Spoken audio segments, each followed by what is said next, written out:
How I do my invisible part.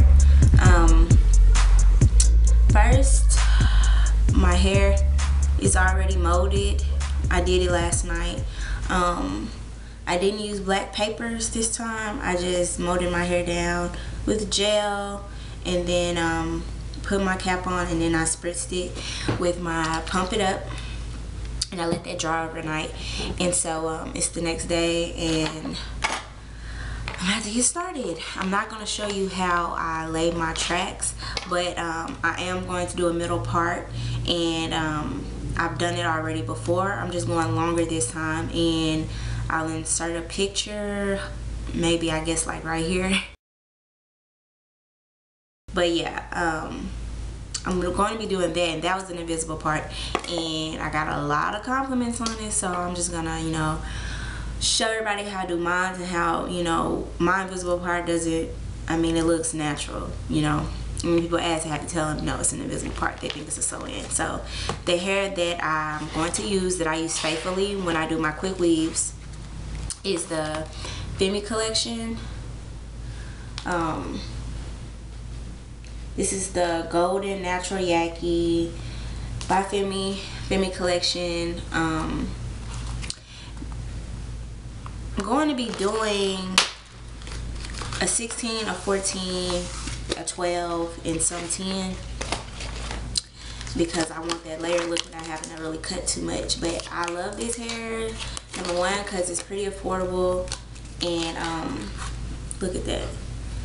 To me personally, I mean, if you're just doing a quick weave, I see no use in going to spend, you know, $300 on some hair, because it's just gonna be cutting the tracks, and I'm gluing them in. So I don't find the need to use, you know, Remy hair or virgin hair. But if you want to, like if you're doing a sew-in, you can. But this is what I use, and I like it because it holds curls really good. And on top of that, like, the 14-inch was only $30, so I mean, you can't really beat that with a stick. So I get this from my local beauty supply down the street from me, and so I'm gonna be using that hair, and then of course my Pump It Up.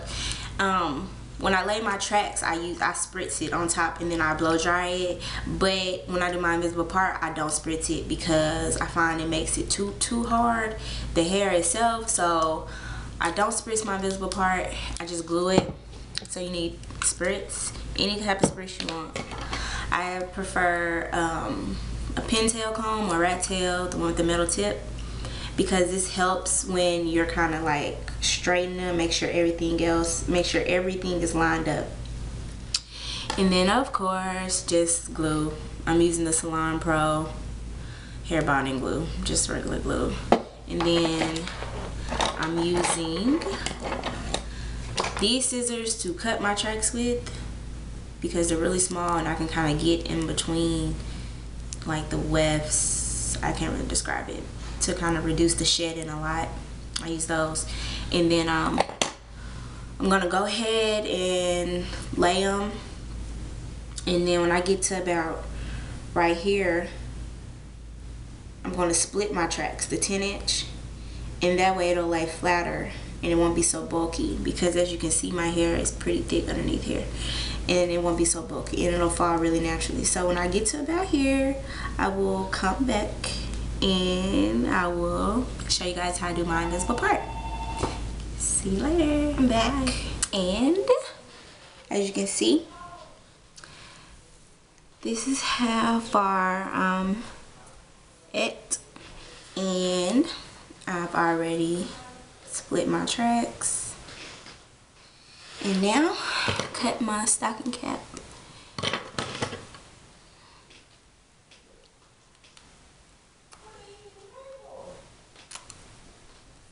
Might be a little stuck. It was on there overnight.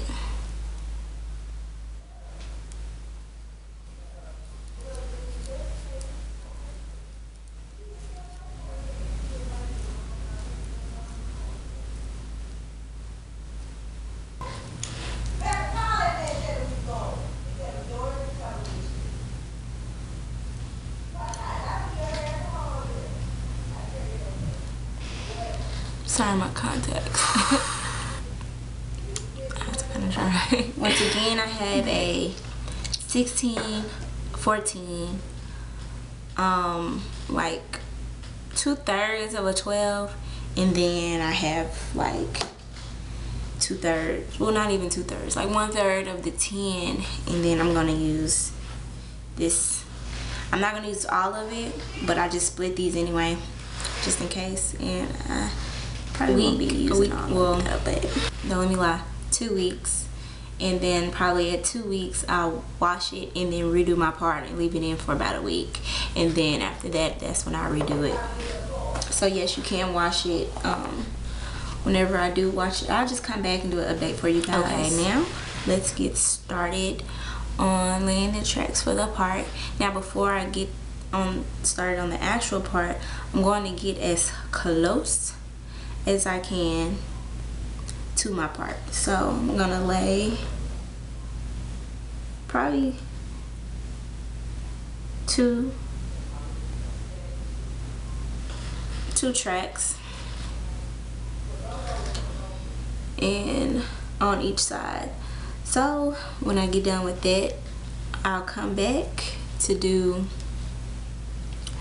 and show you how I actually do my part. All right, stay tuned.